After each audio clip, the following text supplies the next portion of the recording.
Silent Hill Origins is a prequel to the Silent Hill series and sees trucker Travis Grady become embroiled with the infamous town.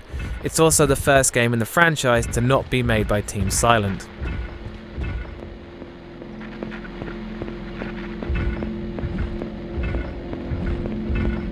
Atmosphere. You can tell immediately how well Silent Hill Origins does when it comes to replicating the feel of the original games. It's got the same grainy noise filter over it as the others, but with this version of the game being upscaled from the PlayStation Portable, it's noticeably more pixelated, which is something I actually like. The game is especially dark, with the flashlight barely illuminating the pitch black areas ahead of you, and when enemies start to approach, the screen starts jittering like an old movie reel. The soundtrack fills the air with white noise and eerie silence when it isn't playing its distorted, unnatural rhythms. Overall, the atmosphere does fairly well, but despite doing everything it can to replicate the feel of the earlier games, it never quite reaches that feeling of bewilderment and dread. I felt some mild tension while exploring the sanitarium and other locations, but it's lacking the same spirit that makes the original such a wild experience. I think a factor to this is that the Otherworld is something that you can enter and exit of your own will via the mirrors, which I feel gives too much power to the player. Silent Hill's darkened Otherworld has always felt like something that was forced onto you rather than something you had any say in, but I can't ignore the fact that its atmosphere is still pretty good if you don't compare it to its predecessors. That's one Harry Mason.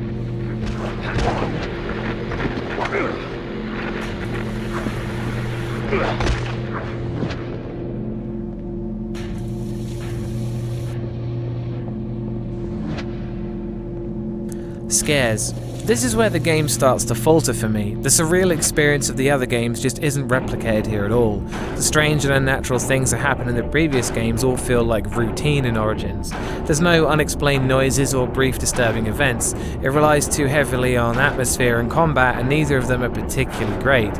I'd like to say I love the enemy designs. There's one enemy that's like a floating cage that casts a humanoid shadow, and that freaked me out the first time I saw it, but it's probably the only time I was ever vaguely scared in this game at all.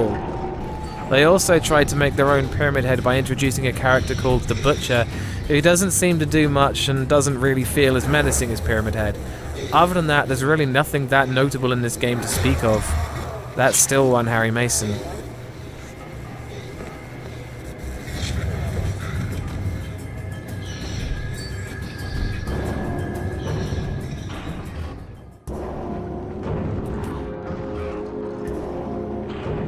Sound design. Having the original composer on board is another saving grace of this game. Its soundtrack is really good, but it goes to waste sometimes and it feels oddly placed in other situations.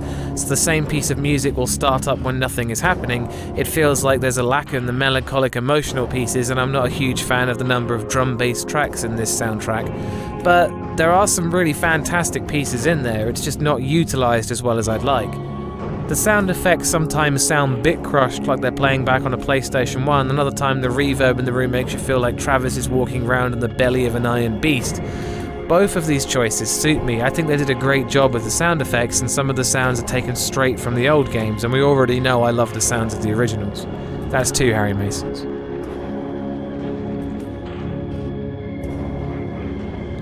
Gore.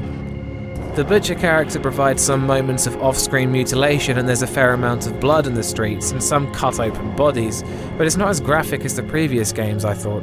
There's no problem with this. The Otherworld design favours red rust over blood, and it mostly feels the same. I can't say it feels lacking or excessive, which makes it adequate. That's three Harry Masons.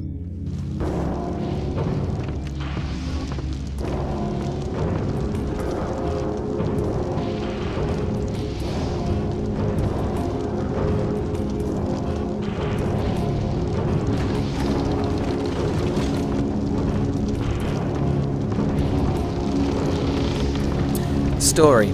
I feel the story is where the game really starts to fall apart. Travis Grady saves a child girl from a burning building and then gets tangled up in the cult that stalks the town.